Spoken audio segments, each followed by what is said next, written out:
નમસ્કાર મિત્રો, સ્વાગત છે તમારું સરકારી ભરતી અપડેટ યુટ્યુબ ચેનલમાં। આ વિડીયોમાં આપણે રાજકોટ મ્યુનિસિપલ કોર્પોરેશનમાં જે હાલમાં ભરતી ચાલી રહી છે તેના વિશે વિગતે ચર્ચા કરવાના છીએ। તેમાં મુખ્ય જગ્યા જુનિયર ક્લાર્કની છે, એ સિવાય ફાયર ઓપરેટરમાં પુરુષની જગ્યા, ગાર્ડન આસિસ્ટન્ટ, આસિસ્ટન્ટ લાઇબ્રેરી વગેરે જેવી જગ્યામાં ભરતી ચાલી રહી છે। જેમાં આપણે અગત્યની તારીખો, જગ્યા, શૈક્ષણિક લાયકાત, પગાર ધોરણ, વય મર્યાદા અને અન્ય કેટલીક અતિ મહત્વની સૂચનાઓ વિશે વિગતે ચર્ચા કરવાના છીએ। તો જોડાયેલા રહો વિડીયોમાં અંત સુધી।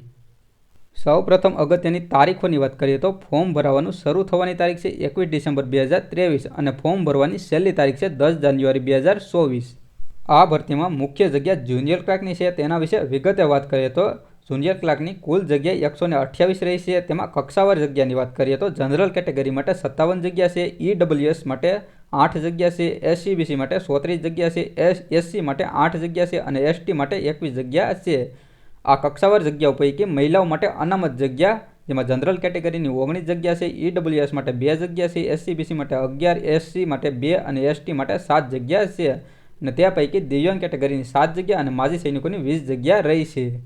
જુનિયર ક્લાર્કની જગ્યા માટેની શૈક્ષણિક લાયકાતની વાત કરીએ તો માન્ય યુનિવર્સિટીમાંથી સ્નાતક મતલબ કે ગ્રેજ્યુએશન થયેલા હોવા જોઈએ અને સરકાર માન્ય સંસ્થામાંથી કોમ્પ્યુટરની લાયકાત ધરાવતા હોવા જોઈએ, મતલબ કે તમારે કોમ્પ્યુટરનું સર્ટિફિકેટ જોશે। ત્યાર પછી પગાર ધોરણની વાત કરીએ તો 26,000 5 વર્ષ માટે રહેશે અને ત્યાર પછી 7મા પગાર પંચ મુજબ પગાર ચૂકવવામાં આવશે। વય મર્યાદાની વાત કરીએ તો 18 થી 35 વર્ષની વય મર્યાદા રહેશે।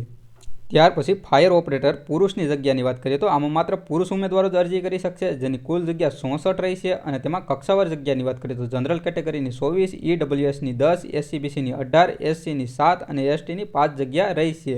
આ પૈકી માજી સૈનિકોની જગ્યા 17 રહી છે। ફાયર ઓપરેટરની આ જગ્યા માટે શૈક્ષણિક લાયકાતની વાત કરીએ તો ધોરણ 10મું પાસ હોવું જોઈએ અને 10 પછી ફાયરમેનનો કોર્સ કરેલ હોવો જોઈએ અને સાથે હેવી મોટર વ્હીકલનું લાયસન્સ પણ હોવું જોઈએ। આ જગ્યા માટે પગાર ધોરણની વાત કરીએ તો 26,000 રૂપિયા પગાર ધોરણ 5 વર્ષ માટે રહેશે અને ત્યાર પછી 7મા પગાર પંચ મુજબ પગાર ચૂકવવામાં આવશે। વય મર્યાદાની વાત કરીએ તો 18 થી 33 વર્ષની વય મર્યાદા રહેશે। ત્યાર પછી ગાર્ડન આસિસ્ટન્ટની જગ્યાની વાત કરીએ તો કુલ જગ્યા 12 રહી છે, જેમાં કક્ષાવાર જગ્યાની વાત કરીએ તો જનરલની 6, EWSની 1, SCBCની 3, SCની 1 પણ નહીં અને STની 2 જગ્યા રહી છે અને મહિલાઓ માટે અનામત જગ્યાની વાત કરીએ તો જેમાં જનરલ કેટેગરીમાં 2 અને SCBCની 1 રહી છે અને તે પૈકી માજી સૈનિકોની 1 જગ્યા રહી છે। ગાર્ડન આસિસ્ટન્ટની આ જગ્યા માટેની શૈક્ષણિક લાયકાતની વાત કરીએ તો માન્ય યુનિવર્સિટીમાંથી ડિપ્લોમા અથવા તો ડિગ્રી ઇન એગ્રીકલ્ચર અથવા ડિપ્લોમા ડિગ્રી ઇન હોર્ટિકલ્ચર અથવા ડિપ્લોમા ડિગ્રી ઇન બોટની અથવા ડિપ્લોમા ડિગ્રી ઇન ઝૂઓલોજી આમાંથી તમે કોઈ પણ એક લાયકાત ધરાવતા હોવા જોઈએ।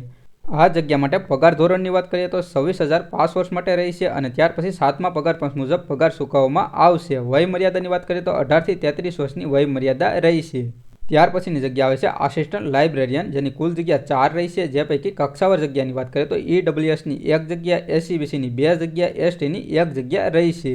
આસિસ્ટન્ટ લાઇબ્રેરિયનની જગ્યા માટે શૈક્ષણિક લાયકાતની વાત કરીએ તો સરકાર માન્ય યુનિવર્સિટીમાંથી સ્નાતક મતલબ કે ગ્રેજ્યુએશન થયેલા હોવા જોઈએ અને bachelor of library and information સાયન્સનો કોર્સ કરેલો હોવો જોઈએ। પગાર ધોરણની વાત કરીએ તો 26,000 5 વર્ષ માટે ચૂકવવામાં આવશે અને ત્યાર પછી 7મા પગાર પંચ મુજબ પગાર ચૂકવવામાં આવશે। આ જગ્યા માટે વય મર્યાદાની વાત કરીએ તો 18 થી 35 વર્ષની વય મર્યાદા રહી છે। ત્યાર પછીની જગ્યા આવે છે જુનિયર સ્વિમિંગ ઇન્સ્ટ્રક્ટર, જેમાં માત્ર મહિલા ઉમેદવારો જ અરજી કરી શકશે, જેની કુલ જગ્યા 4 રહી છે, જે પૈકી જનરલ કેટેગરીની 1 જગ્યા રહી છે, EWSની 1 જગ્યા રહી છે, SCBCની 2 જગ્યા રહી છે અને માજી સૈનિકોની તેમાંથી 1 જગ્યા રહી છે।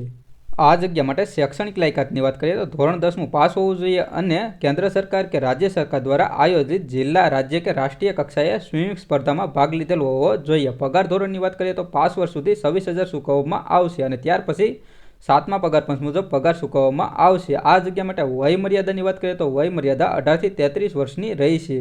ત્યાર પછીની જગ્યા આવે છે ગાર્ડન સુપરવાઇઝર, જેની કુલ જગ્યા 2 રહી છે, જેમાં શૈક્ષણિક લાયકાતની વાત કરીએ તો માન્ય યુનિવર્સિટીમાંથી એગ્રીકલ્ચર, બોટની, ઝૂઓલોજી અથવા તો હોર્ટિકલ્ચર આમાંથી કોઈ પણ 1 ડિગ્રી તમે ધરાવતા હોવા જોઈએ।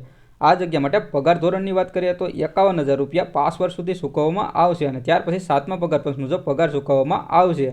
વય મર્યાદા 18 થી 35 વર્ષની રહી છે।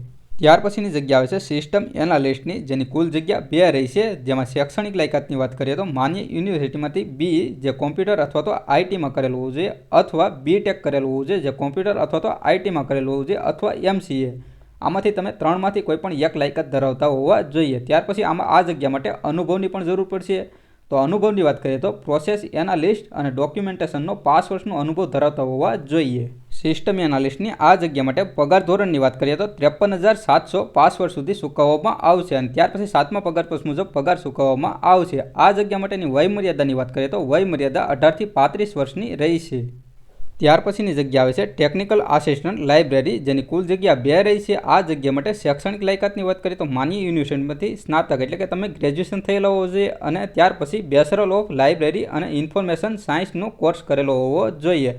આ જગ્યા માટે અનુભવની વાત કરીએ તો ગ્રંથાલયની કામગીરી અને ટેકનિકલ કામગીરીનો ઓછામાં ઓછો 3 વર્ષનો અનુભવ ધરાવતા હોવા જોઈએ. ટેકનિકલ આસિસ્ટન્ટની આ જગ્યા માટે પગાર ધોરણની વાત કરીએ તો 49,600 રૂપિયા 5 વર્ષ સુધી ચૂકવવામાં આવશે અને ત્યાર પછી 7મા પગાર પંચ મુજબ પગાર ચૂકવવામાં આવશે. આ જગ્યા માટે વય મર્યાદાની વાત કરીએ તો વય મર્યાદા 18 થી 35 વર્ષની રહેશે. ત્યાર પછીની જગ્યા આવે છે વેટનરી ઓફિસરની, જેની કુલ જગ્યા 1 રહી છે. તેના માટે શૈક્ષણિક લાયકાતની વાત કરીએ તો માન્ય યુનિવર્સિટીમાંથી બેચલર ઓફ વેટનરી સાયન્સ અને એનિમલ હસબન્ડરીનો ડિગ્રી ધરાવતા હોવા જોઈએ. રાજ્ય પશુ ચિકિત્સા પરિષદ, ગુજરાત વેટનરી કાઉન્સિલ અથવા તો ભારતીય પશુ ચિકિત્સા પરિષદ ઇન્ડિયન વેટનરી કાઉન્સિલ સાથે નોંધાયેલ હોવા જોઈએ. વેટનરીની આ જગ્યા માટે અનુભવની પણ જરૂર પડશે, જેની વાત કરીએ તો central zoo authority, new Delhi માન્ય ઝૂ અથવા તો વન વિભાગ હસ્તક રેસ્ક્યુ સેન્ટર અથવા તો બ્રીડિંગ સેન્ટરમાં વેટનરી ઓફિસરનો 2 વર્ષનો અનુભવ ધરાવતા હોવા જોઈએ અને આ જગ્યા માટે પગાર ધોરણની વાત કરીએ તો 53,700 5 વર્ષ સુધી ચૂકવવામાં આવશે અને ત્યાર પછી 7મા પગાર પંચ મુજબ પગાર ચૂકવવામાં આવશે. આ જગ્યા માટે વય મર્યાદા 18 થી 35 વર્ષની રહેશે. ત્યાર પછી આ ભરતી માટે અન્ય કેટલીક મહત્વની લાયકાતો વિશે વાત કરીએ તો ઉમેદવાર કોમ્પ્યુટરનું પૂરતું જ્ઞાન ધરાવતો હોવો જોઈએ, મતલબ કે આ ભરતી માટે કોમ્પ્યુટરના સર્ટિફિકેટની પણ જરૂર પડશે. ત્યાર પછી ઉમેદવાર ગુજરાતી અથવા હિન્દી ભાષાનું પૂરતું જ્ઞાન ધરાવતો હોવો જોઈએ. ત્યાર પછી વય મર્યાદામાં છૂટછાટની વાત કરીએ તો અનામત કેટેગરીના પુરુષ ઉમેદવારોને 5 વર્ષની, અનામત કેટેગરીની મહિલા ઉમેદવારોને 10 વર્ષની, પીડબ્લ્યુબીડી કેટેગરીમાં પુરુષ ઉમેદવારોને 10 વર્ષની, પીડબ્લ્યુબીડી કેટેગરીમાં મહિલા ઉમેદવારોને 15 વર્ષની અને વધુમાં વધુ ઉંમરમાં છૂટછાટ 45 વર્ષ સુધી મળવાપાત્ર રહેશે. ત્યાર પછી અરજી ફીની વાત કરીએ તો જનરલ કેટેગરી માટે 500 રૂપિયા રહેશે અને અન્ય કેટેગરી માટે 250 રૂપિયા અરજી ફી રહેશે. અરજી ફી ભર્યા પછી ઉમેદવારે પોતાનો અરજી નંબર અને ટ્રાન્ઝેક્શન આઈડી સાચવીને રાખવાની રહેશે. અરજી ફી ન ભરનાર ઉમેદવારની અરજી રદ થવા પાત્ર રહેશે.